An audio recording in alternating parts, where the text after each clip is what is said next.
Some, like the rehabilitation of the Shia neighborhood of Kadimiya, put in danger the whole urban structure. This could be erased, totally erased, replaced by skyscrapers and a fake old center. All shops would be teared down. Malls will be located. It seems that the small rehabilitation projects are not welcome because they do not offer an instantly bright new image.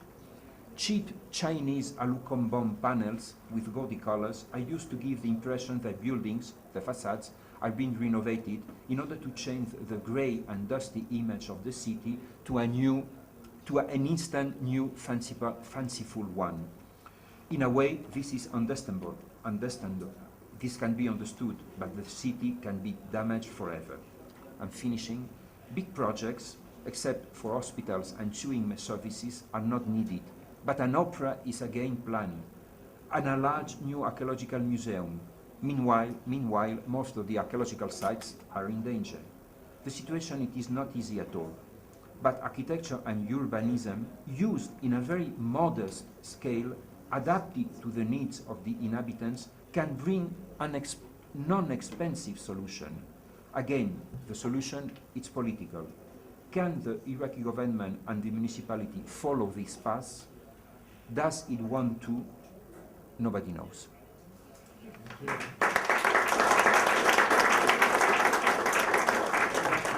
Thank you for this amazing presentation. I think everybody should go and see the exhibition. I will not repeat it again because it's mind-blowing. And I think it's not a story about power only, but a story about modernity manifestation in some other place. So those are teachers and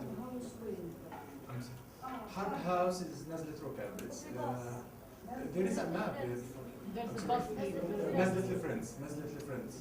So when you are in the main street, when you are in the main street and you want to go left for the Friends school, Angelus is more popular. That's true. And there is a bus that takes us from here there, so you don't need to go anywhere. Okay. So we have only two questions. Dr. Shadi, and who else? Okay, Dr. Shadi. Yes. And then Craig.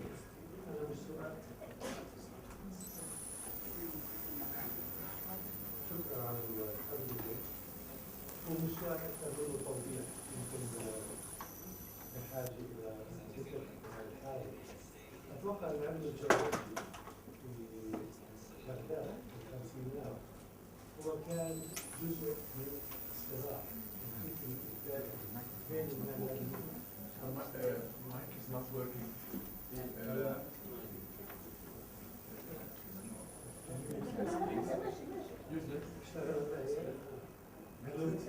It's not working because he needs some translation.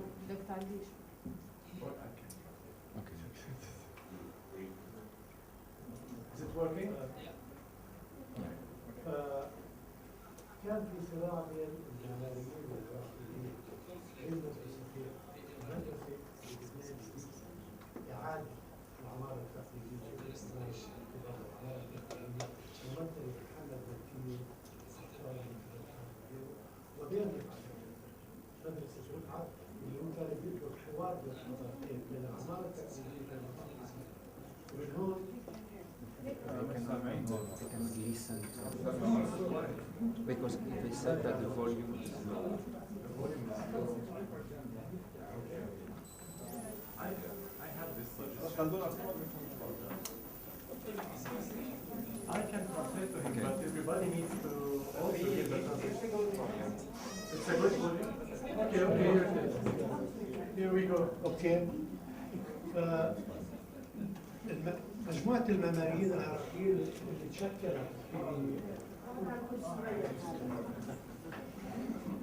اللي تشكلت في الأربعينات الثلاثينات والأربعينات من القرن العشرين كانت بتخوض صراع بين هل في داعي للعودة إلى العمارة التقليدية في العراق وإعادة إحيائها أو التوجه نحو الحداثة المطلقة. ورفعت الجازوجي كان يطالب بالجمع بين المدرستين. المدرسة الأولى العودة إلى العمارة التقليدية كان بينادي فيها الدكتور محمد مكي بينما رفعت الجيولوجي كان بيقول لا، يجب أن نخلق حوار بين العمارة التقليدية وبين الحداثة في العراق. ولذلك هو ما كان رئيس وزراء وما كان وزير، والده كان وزير، هو كان مهندس مدينة بغداد.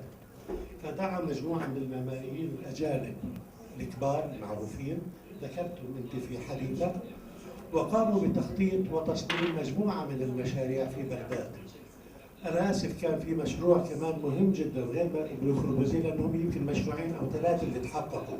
هو لو كوربوزيه متأخر، وأيضا في الريكتورات أوف بغداد يونيفرسيتي اللي هو رئاسة جامعة بغداد اللي هو بناه جروبيس، صمموا جروبيس وبناه جروبيس وهو موجود، وبيتكلم عن هذه المرحلة من تاريخ تطور الفكر المعماري في بغداد. أيضا يمكن مناسب أذكر إنه مع دوكسيادس في تخطيط بغداد اشتغل لفترة طويلة جدا معمارينا العربي المعروف حسن فتحي، اللي كان له أثر كبير أيضا في تطوير المدرسة التخطيطية مع دوكسيادس في بغداد.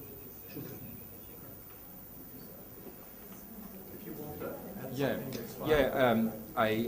In the page I haven't read. I was mentioning the Doxiadis, all the Doxiadis projects made in well, not only in Baghdad but in all Iraq. Doxiadis was a Greek architect who has an extremely large firm in the 50s and the 60s, maybe the largest firm in the world, with 500 people working for him. And he had different offices in different countries. The center was located in Athens, but he had also offices in different countries. And the way Doxiadis was working was getting as much as graphic and written and film information as possible, in order to have the architects working in Athens to do the projects. He was working very fast. He was able to build 20,000 houses in just 5 years, and he was the only international architect who was able to be paid. We don't know how he was able to succeed it. And he made a few churches, but most of the projects were social housing projects for three types of people: the, let's say, rich people, the bourgeoisie, and the low level people. And the cheapest buildings, the cheapest houses were designed by Hassan Fatih, the Egyptian architects, who was working in those days for Doxiadis. The model of the houses were trying to follow a traditional path, traditional typologies, such as putting a courtyard in the center of the houses in order to have ventilation in all the domestic space. Unfortunately, most of these courtyards were at the end not put in the center of the house but in the backyard, maybe influenced by, let's say, English gardens. So the houses ended not having a courtyard in the center but a garden at the back of the house, which could not be used for the ventilation. So at the end the typology was non-successful. But nevertheless, most of the Doxiadis projects were following, on one side, a Greek plan and with traffic outside the neighborhoods, and on the other side, traditional typologies of houses and of meeting places near fountains. Unfortunately, the only remaining or the only known project Doxiadis did is the most unfortunate Sadar city, which in fact was a project designed by Doxiadis, but not built by Doxiadis, because it was built in the 60s when Doxiadis was not able to enter Iraq anymore. And maybe this explains why this neighborhood now is was not successful at all. Most of the projects, most of the houses Doxiadis built in Baghdad in the 50s now are unknown. Nobody knows where they are, which is a very surprising fact. Okay, thank you. This is another building and we need ventilation, like you were saying. And I think we'll have 2 minutes break just to connect with Skype, and then we'll come back. But you can stay. والمعمارية والتخطيطية وبعدها راح نحضر الفيلم إن شاء الله. ماشي؟ أهلا وسهلا. أهلا وسهلا. أهلا وسهلا. تفضل.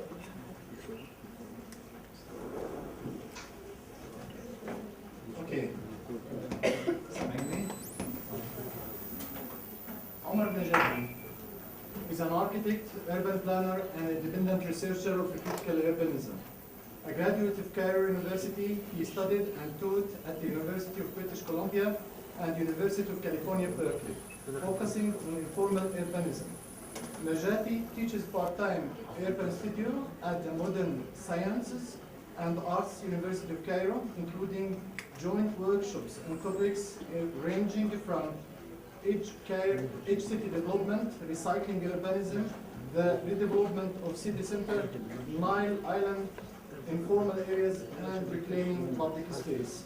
So, Omar, we will hear his lecture on secular modernity versus Islamic populism, the battle of identity and public space in post-revolution Egypt.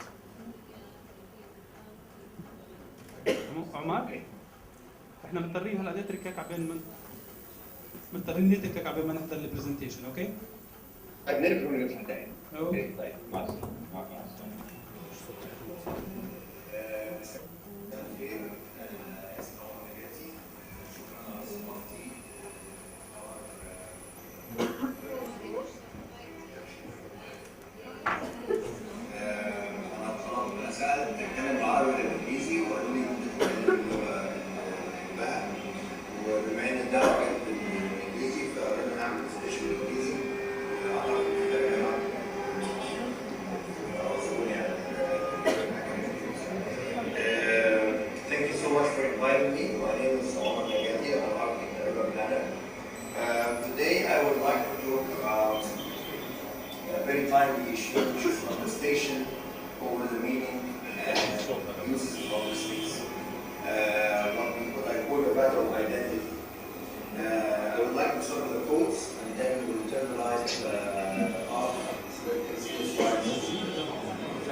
During a talk show in the middle of October 2005, one of the leaders of the Freedom and Justice Party responded to a question by the host concerning the current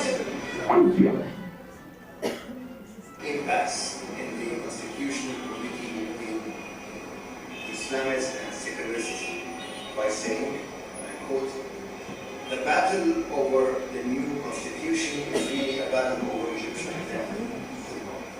We are now finally in a position to reverse the process of secular modernity imposed on us over 150 years ago."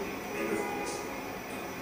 And while many might find this an overstatement that includes generalizations and reductionism, the message itself merits contemplating the meaning of such conflicting paradigms on both ideological level as manifest in the current political landscape, as well as, and more importantly, in terms of practices, particularly in public space and everyday urban experience.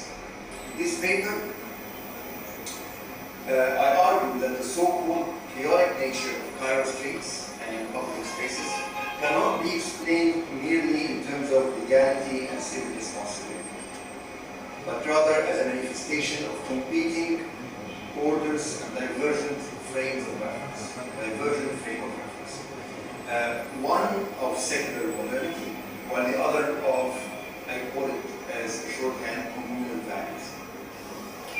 The first is governed by an abstract law and sharp distinction between public and private. That is between the realm of the state and that of individual citizens. Communal values, in contrast, are based on familial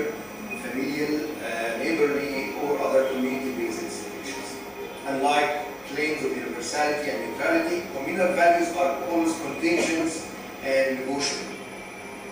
It emphasizes the intermediate position between individuals and the state. And unlike the black and white distinction between the two realms of the former, private and public spheres, the latter is expressed in shades of gray, gradually diluting the contrast between public and private spheres into endlessly semi-categories, semi-public, semi-private, and so on. This presentation, I will discuss some of the manifestation of these gray zones, excuse me, in everyday negotiable spaces, which have been gradually encroaching on Cairo's public space for decades, but ones that have dramatically increased and are becoming more visible since January 2011. They range, as I will show, from encroachments on streets and sidewalks by shop extensions, street vendors and informal traffic regulations, to community organized temporary social events taking over whole streets, such as weddings and funerals and so on and so forth, to the level of the city at large. As some of the more recent informal interventions on the highways and railroads of the industry. So I will turn, if I can turn the light off, please. I have put a lot of slides, and it depends how much time we have, but we have been documenting Best Striker, my associate, my research partner, and myself. We have been doing research on archiving the city in flux.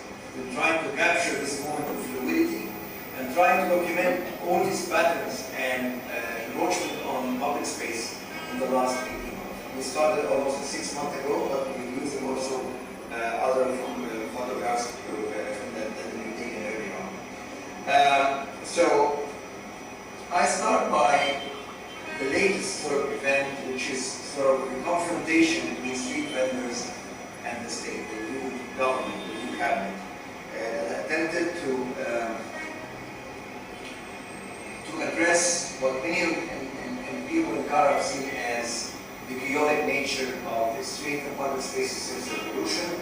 These are some of the examples of downtown sidewalks and streets. As you can see, they are taken over by people selling merchandising, mostly clothing, but other accessories and toys.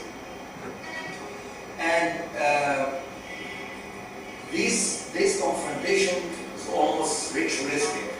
Every couple of months with a new governor, a new cabinet, or a new president, there is a new campaign to clean up the streets. Enforcing traffic regulation, removing street vendors, cleaning up, and in this particular case, proposing alternative solution to them, which is relocating these vendors and some of these activities into fixed spaces, number, as you can see, in a particular area. A proposal that has failed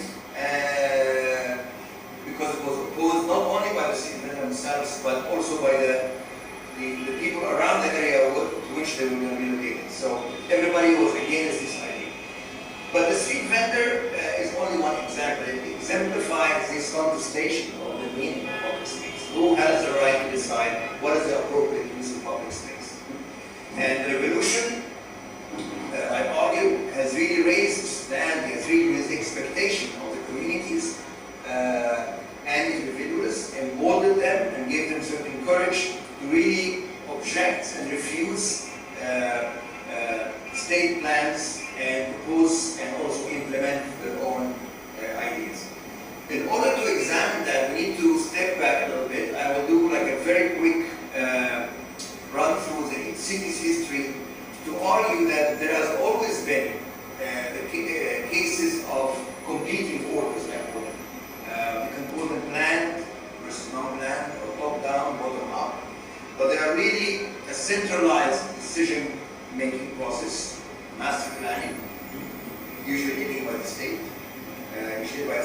versus bottom-up processes by individuals and community in a sort of incremental aggression.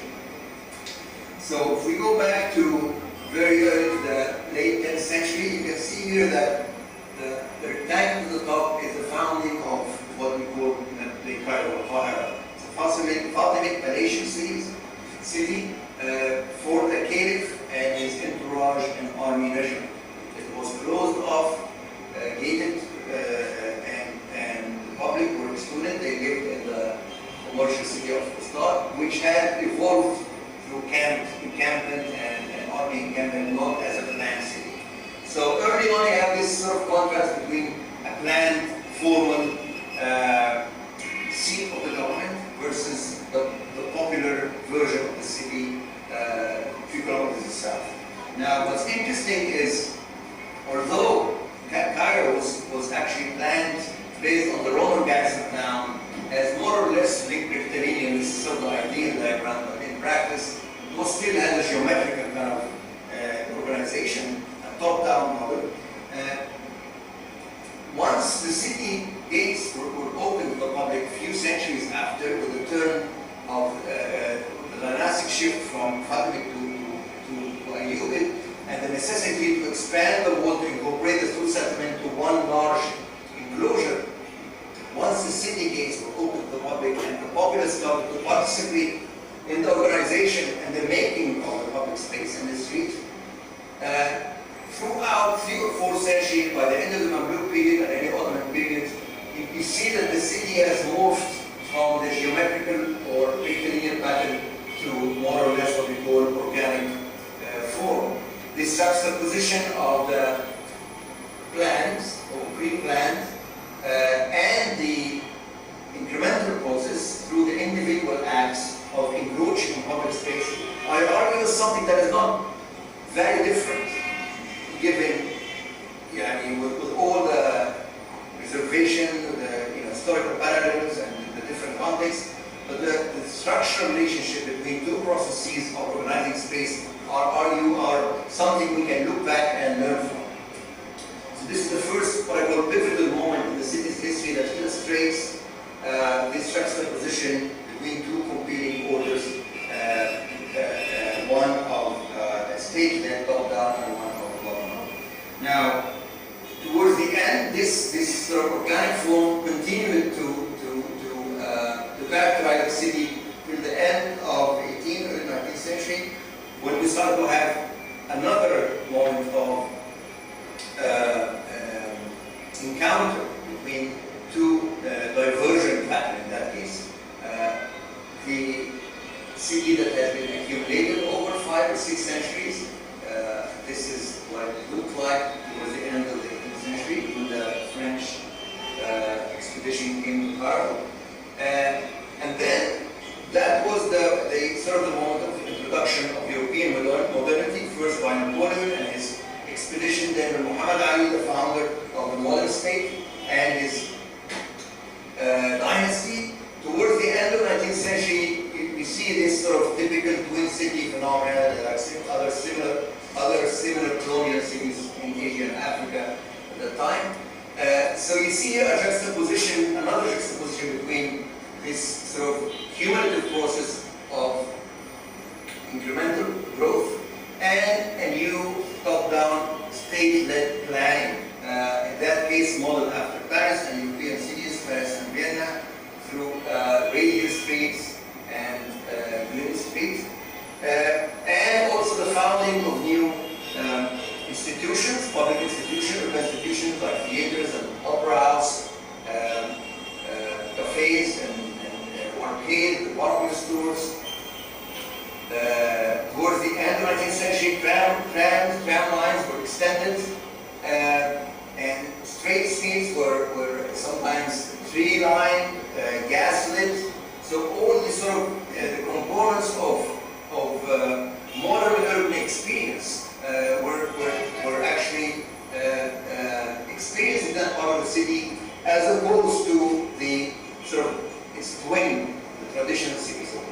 And this juxtaposition between tradition versus modern, or European versus native, is yet another iteration of the same structural relationship that we've seen a few centuries ago, but it's by and large, I argue, it's an opposition between centralized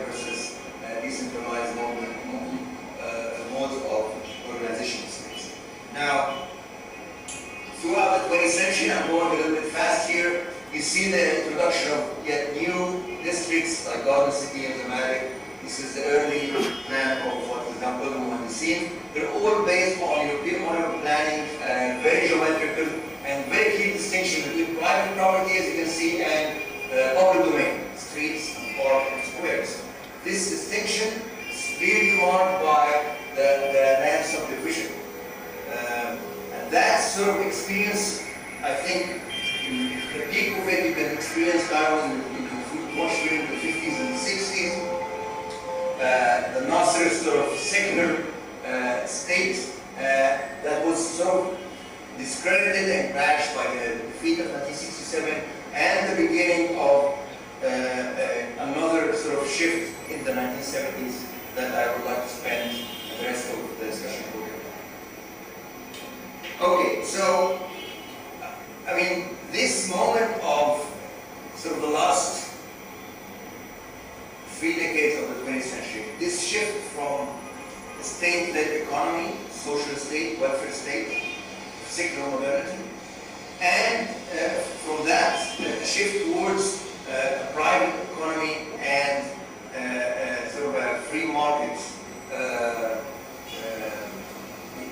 term that we used at that time for that coincided at that time, in the mid-70s and 80s, coincided with the oil boom in neighboring countries and the travel of millions of Egyptian laborers working in these neighboring countries and returning with the remittance and also new forms of religiosity. And that's very important to understand the shift that took place in the 80s and 90s. But after that, also at the same time, the withdrawal of the state has led to the development of informal housing areas around Cairo. And I will show some slides of that. So people started to take the initiative to build for their own because the state is no longer providing housing or health or education or other urban services. So in these areas, the role that was left by the state, this vacuum was filled by local organizations, mostly religious organizations, around which all the services were provided. Hence the association between political Islam at that time and informal areas, which in Arabic, the regulatory term called ashwariyat, which I don't like to use. But I would like you to sort of to show a few slides of this juxtaposition between the way the city toward the late 90s likely present itself as sort of Dubai on the Nile, the glamorous Upton city with all sort of the amenities, a world city, versus another reality which is not necessarily shown in the state narrative, which is informal areas.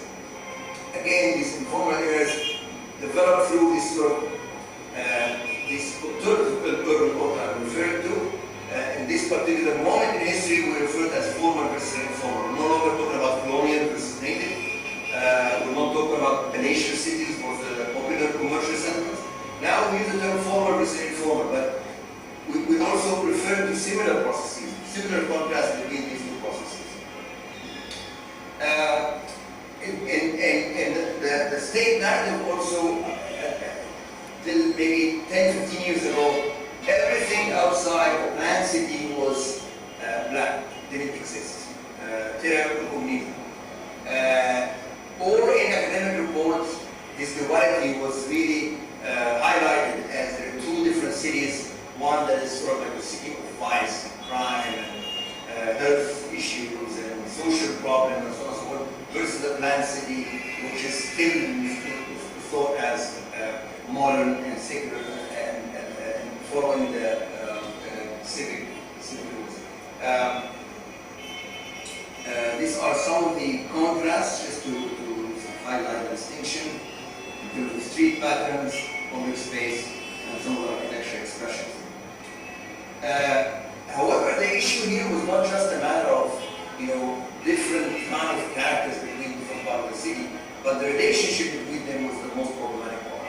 And most of these informal areas, which constitute imbalance in the west and north primarily of Cairo, are linked to the city through very limited points of access. Be that railway crossing or bridges, And usually this connection is distorted and manifestation of exclusion and marginalization, which I argue this problematic relation to the city contributed to a large extent to the urban revolution that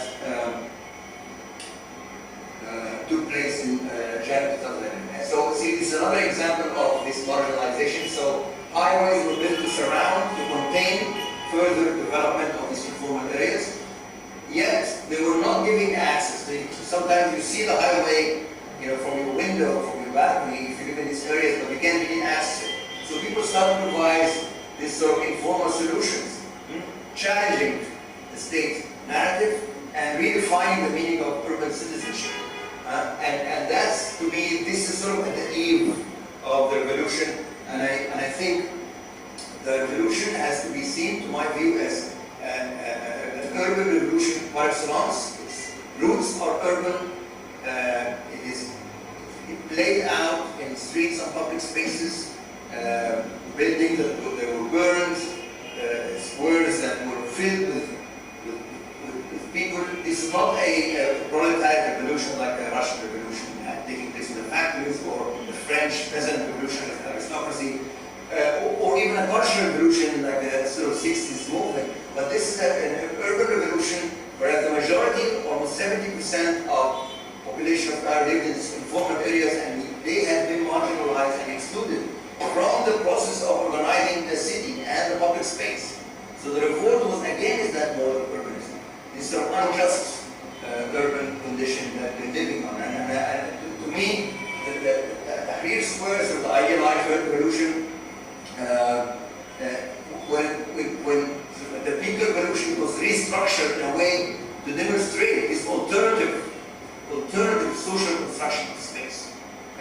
So as opposed to the former planning of roundabout and traffic routes, the space was reconstituted from a different vantage point, from a different frame of reference. It's a camp city, it's a prayer area, it's a field hospital, it's checkpoints, it's all of that, and none of which was actually intended as such.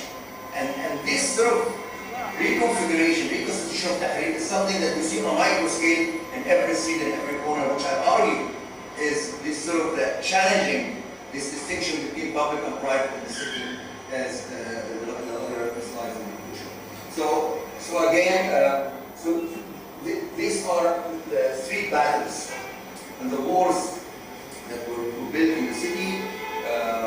Some of the public buildings were burned down. So it's this urban manifestation of revolution also generated a new type of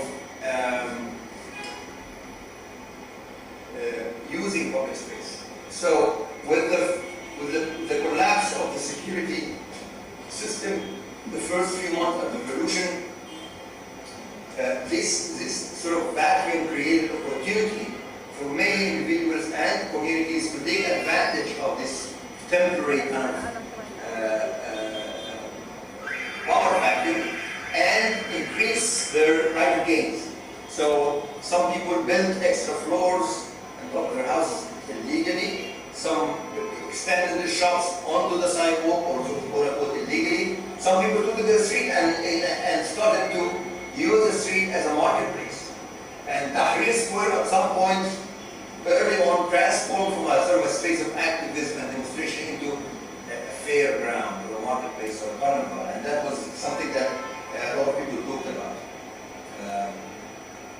Also, some of the highways or freeways supposedly witnessed this sort of beginning of small like tea stand and food stand to serve truck drivers and other vehicles in a completely unintended way, and almost against the concept of highway and speed limit. Some other examples include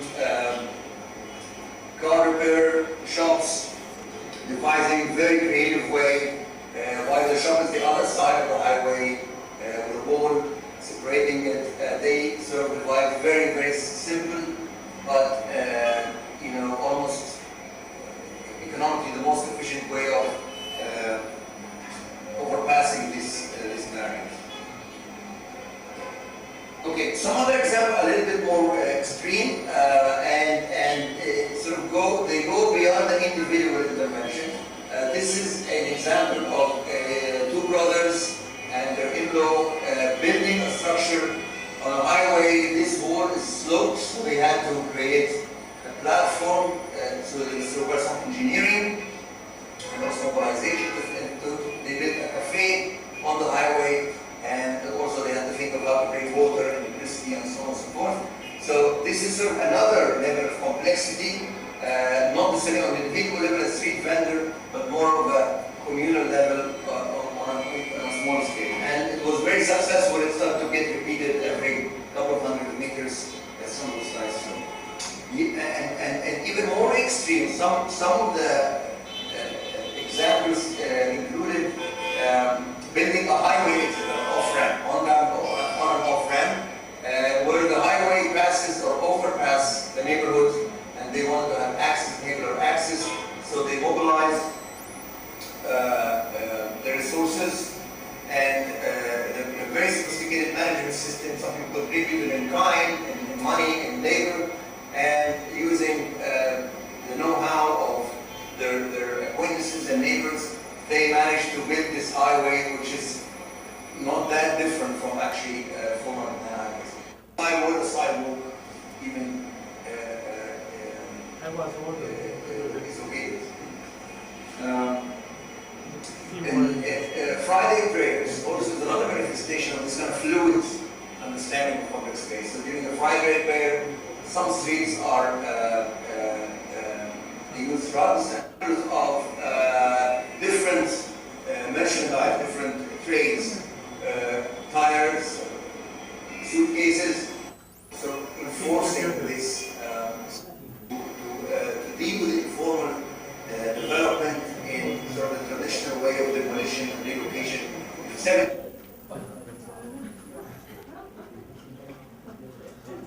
No, we cannot. I know that we lose a lot, but you need to carry on. Otherwise, you will not get it as well.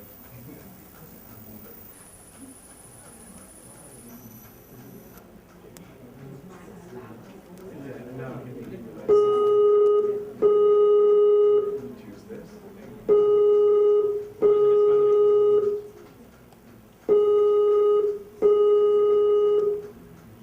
رجع على مكان في السابق او انه هذا الترانسفورميشن المؤقت ترك اثار وغيره حاليا؟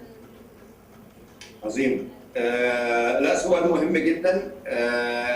هو ميدان التحرير الحقيقه بيعبر عن حاله عدم الاتزان اللي موجوده في القاهره بصفه عامه. طبعا بعد اول كذا شهر اللي كان في استمرار للمسيرات والمليونيات والى اخره، وبعدين بدأ الأول المجلس العسكري ينهي هذه الاحتجاجات، وكان الوسيلة اللي عملها إن هو فضل الميدان بالعنف أحيانا وزرعه اللي هي الصينية الحجرية دي، الكعكة الحجرية اللي بنسميها الراوند أباوت، زرعوا شجر ووقف حواليها كده على الداير سكن مركزي، كان منظرهم مضحك شوية. طبعا الموضوع ما أخدش وقت كتير، ابتدت الناس ترجع تاني. لما جه وزاره جديده، رئيس وزراء جديد برضه حاول ان هو ينظف الميدان ويرجع النور. حاليا من اول ما جه رئيس الجديد محمد مرسي كان في محاوله ثالثه لاستعاده نظام المرور، وميدان التحرير برضه تم اخلاؤه بالكامل وبرضه زرعوه تاني. وفضل لحوالي مثلا شهرين او حاجه لحد من اسبوعين فاتوا كان في ميدانيتين، واحده للاخوان المسلمين وواحده يعني ما يسمى الليبراليين. ومن ساعتها الميدان بقى في المظاهرات، لكن مش بالشكل المكثف اللي كان موجود مثلا من شهرين. يعني بقى جائلين والناس اللي بتعمل شاي، وكان في طبعا قضايا بيتكلموا عليها زي الناس اللي بتبيع مخدرات والى اخره. سواء كان صحيح او مش صحيح، الناس دي معظمها اتشال. يعني الباعة الجاهلين في ميدان التحرير معظمها اللي كانوا بيبيعوا علام واللي بيبيعوا شاي واللي بيبيعوا يعملوا تاتوز، الناس دي كلها تقريبا اتشالت.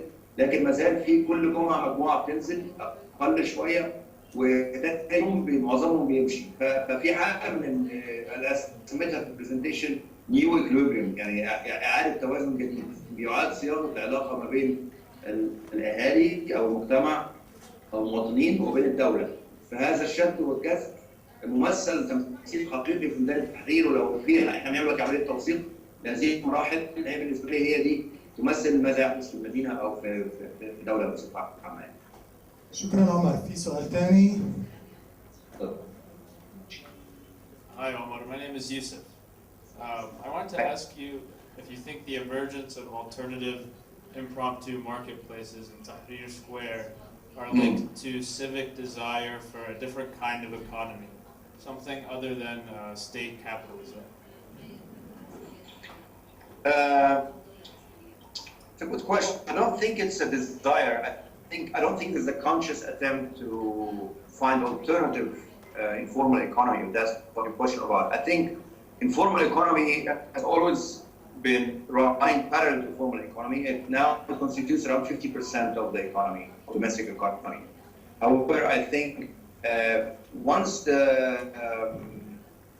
economy slows down because of the political instability and so on and so forth, the employment rate increases, and therefore people try to find alternative way to make a living. And one of the easiest way is to buy a product of £500 and start selling it using 1 meter, 1 meter. So I don't think there's a ideological counter narrative or some people trying to find to sort of challenge the capitalist mode of production. But I think it's sort of spontaneous or natural response to the failure of the formal economy during the time of instability of the past 18 months.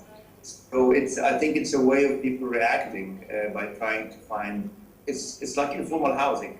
When the government is not providing formal housing, people start to build by themselves. So it's sort of people taking the initiative and finding solutions to their own problem. And I think Tahrir Square downtown in general is a kind of a good example of this alternative informal processes. Yeah.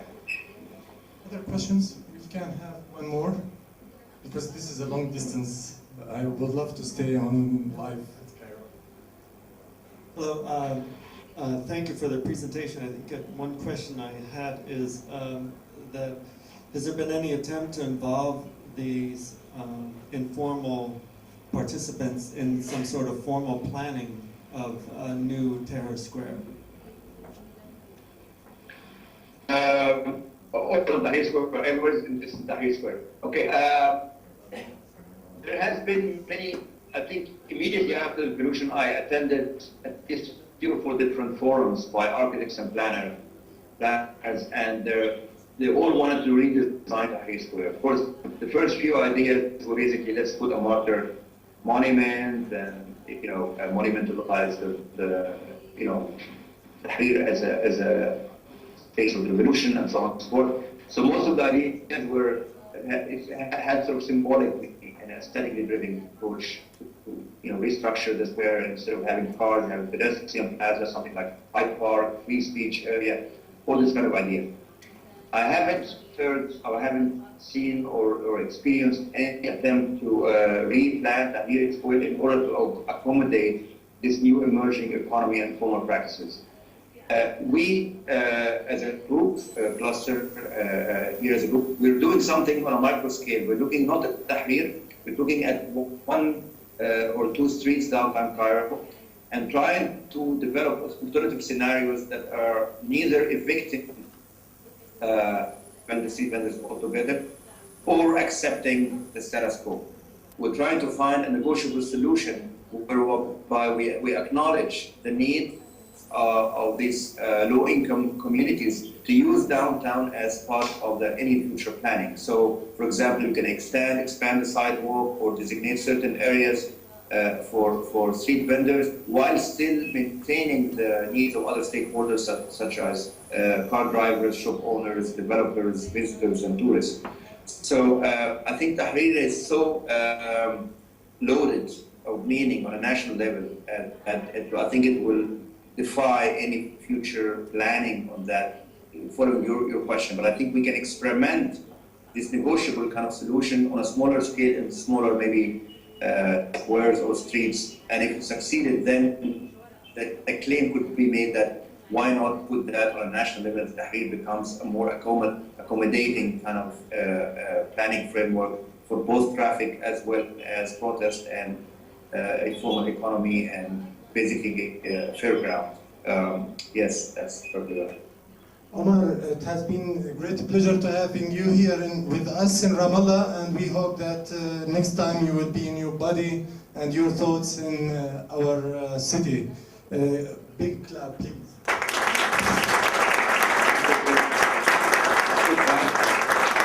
Thank you. We have to move on in our program. Thank you. Right.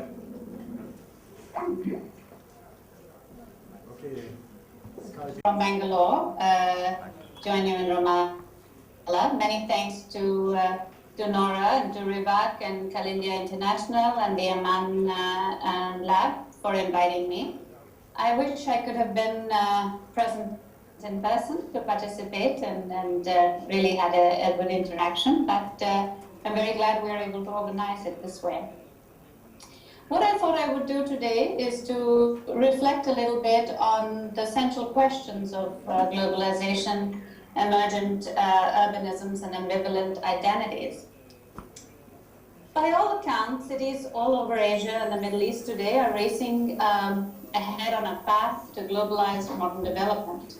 Cities, as the engines of development, are at the forefront of modernity and globalization. Urbanism in most of these places has contrasting forms of glass and steel skyscrapers on the one hand, and historic places with lively bazaars and traditional neighborhoods on the other. Within and between these opposing forms are transitional spaces that are as yet modernizing. An urbanism rife with problems and emblematic of poverty, haphazard growth, inadequate infrastructure, and squalor settlements. Of course, these are problems that are far more emblematic in South Asia than in West Asia. Observers of urbanism and urban life might read recent transformations as evidence of a flattening out of the homogenizing processes of global modernity. I just want to ask about the slides as I move on. If you have the title slide, that's fine for the moment. Yes, we have it. Okay, good. Well, I'm going to go a little bit more and then want to show the slides. So I'll tell you when the slides need to come on, or when we need to move to the next one. Given the important topic of the discussion today and the vagaries of using technology and communication, we have many backups for today. What I thought I would do is to intermix some theoretical considerations with a few images of examples from my work in India. So I didn't try to sync it perfectly and do it that way, but rather really have a little bit of reflection and theoretical considerations and examples on the other hand. So grand infrastructure projects and shiny new town developments are now familiar landmarks in all major cities, proclaiming their readiness for a new technological tomorrow. Glass and steel skyscrapers are the financial centers, the special economic zones, exuberant shopping malls, and vast gated communities. We recognize these as signatures of global modernity arrived. Yet the vast potholes on congested streets, decrepit buildings, hanging cables, open drains, flooded streets, piles of garbage overflowing on street corners tell tales of other urban realities. Sprawling slums line the rivers, nalas, and train tracks all remind us that much remains to be done before our cities are ready to meet our dreams. So far from a sense of place, much urbanism in South Asia today appears at first glance to be in a restless state of becoming, a work in progress, a construction site. For an external observer, this might even offer ways of thinking, or it might even offer a sense of promise, of hope of a grand completion. But for those who linger and belong, we know well the persistent incompleteness and fragmentation. We know of the unbuilding that happens with the building, We know the pains and gains of mega infrastructure projects that tear up dense neighborhoods and shiny new town developments that colonize green fields. Post-colonial perspectives in architecture and urbanism offer ways of thinking about the built form and space as cultural landscapes that are at once globally interconnected and precisely situated in space and time. With intellectual roots in the struggles against Western European colonization of Asia and Africa in the 19th and early 20th centuries, much of the scholarship has focused on the global South that has disdained or marginalized, that has been disdained or marginalized in recent literature. Post-colonial thought questions the dominance of universalizing paradigms and simplistic categorizations in conventional scholarship in architecture and urbanism focused on Western Europe and North America. Dichotomies such as those between West and non-West, traditional and modern, have persisted as rigid oppositions that deny both the interdependence and the inequalities in the relationship. Post-colonial perspectives challenge the notion of a universal modern that privileges those in positions of power and authority, legitimating their right to define fundamental values, policies, operations, and identities. They acknowledge instead the multiple dimensions of subordinate experiences. In so doing, post-colonial perspectives particularize universal narratives and globalize narrowly parochial ones. The grand history of Europe had for decades been equated with the universal history of mankind, our humankind, and many have continued to accept accounts of a linear and universal modern originating from Western Europe and disseminating to other places. Post-colonial intellectuals have been instrumental in offering complex readings of modernity and modernism from the margins. Arjuna Padurai, for example, has been immensely influential with his work on modernity and globalization. In his recent book, Provincializing Europe, Dipesh Chakravarti has addressed the idea of Europe not as a specific geographical region, but as a mythical site of the original modern. His effort to provincialize Europe is not to reject the legacy of Enlightenment thought that he considers indispensable to a social critique of justice and equity, but to decenter the mythical Europe by looking at the many Europes from the margins. Now let me switch a little bit to looking at some of the images of some of the things that I wanted to bring up. So if you go to slide number 2, we're looking now at an example from a town just outside Delhi called Gurgaon. Gurgaon is an IT center, like many that have now sprung up around India and other parts of Asia, where this is now about 15 years old. It's just outside of Delhi, so it's really, you could say, an extension of Delhi in a sense. It is for many, the epitome of modernity in India, because it has, it's full of glittering malls, glass and steel skyscrapers. If you go to the next slide, you see some of the wide roads, many lane roads, and the skyscrapers. And you also see, for example, as you do on the slide on the right, the use of local sandstone that has been integrated into this skyscraper. So it's sort of a reference to a local identity that's being brought in. If you move to the next slide, you see the mega malls that are, again, emblematic of this area, air-conditioned malls, which are completely different from the typical shopping experience all over North India. Aside from the very narrow bazaars, other types of markets which have many more informal shops and vendors, hawkers, along with formal shops is the norm. If you move to the next slide, you see here another, and I'm showing these as the kind of different types of emergent urbanisms that we see, all different landscapes that are visible, integrated in this area of Gurgaon. Here is a very typical gated community, and this is a pretty high-end gated community. And as you move further, you see the sort of urban villages or squatters, you might call, migrant workers living on the margins of this area and servicing these areas. So you find this kind of simultaneity of this range of different types of emergent urbanisms occurring in sort of coexisting together, if you will.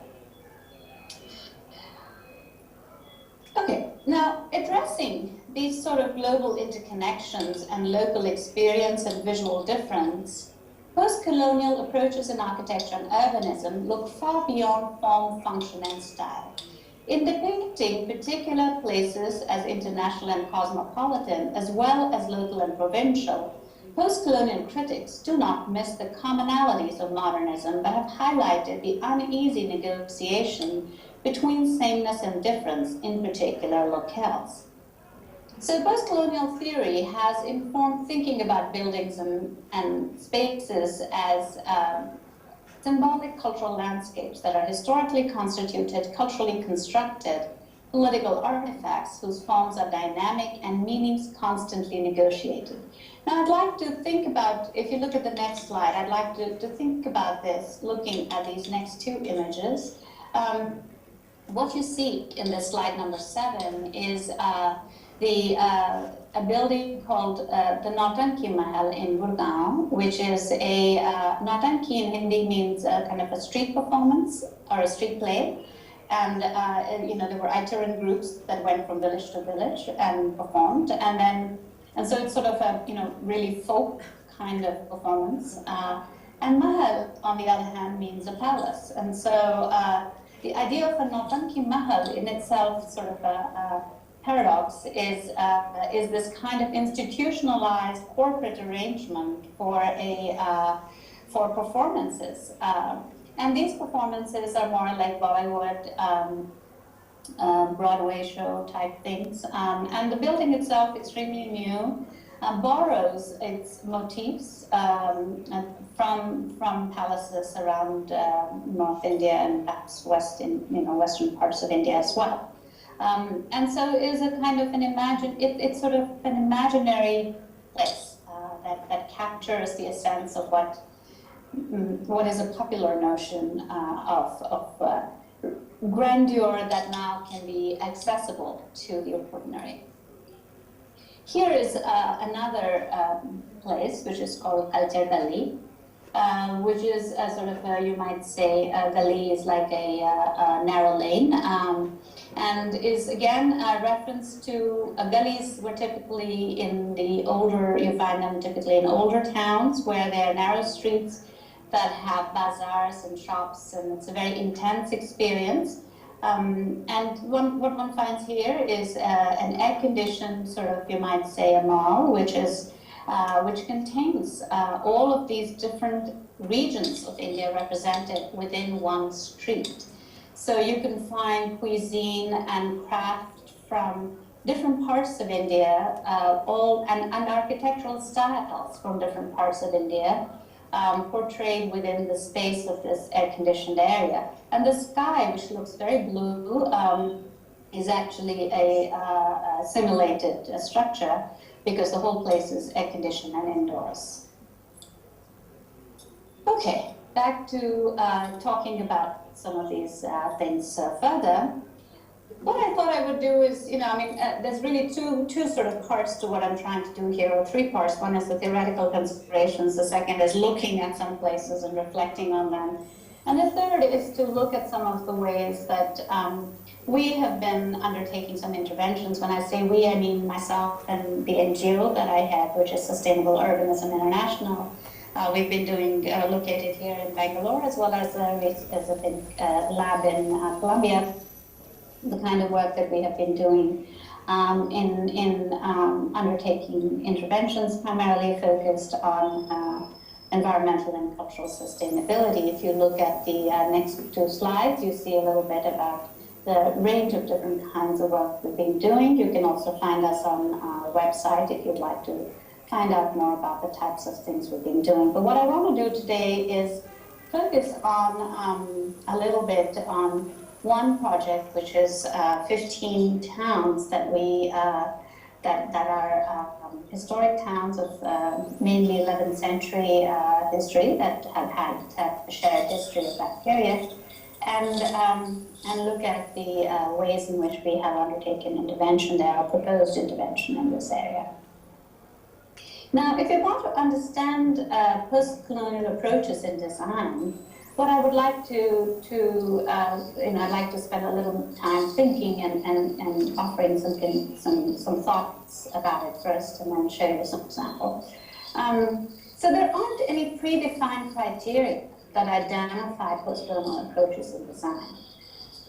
I see value in critiquing accepted premises, categories, and forms arising from specific Western European and North American experiences, and in proposing alternative visions, processes, or narratives of modernism. So from this perspective, I see architecture as globally constituted, engaging the interconnections between locality and globality. So my effort is not simply to take forms imagined elsewhere and locate them in distant places with minor adaptations,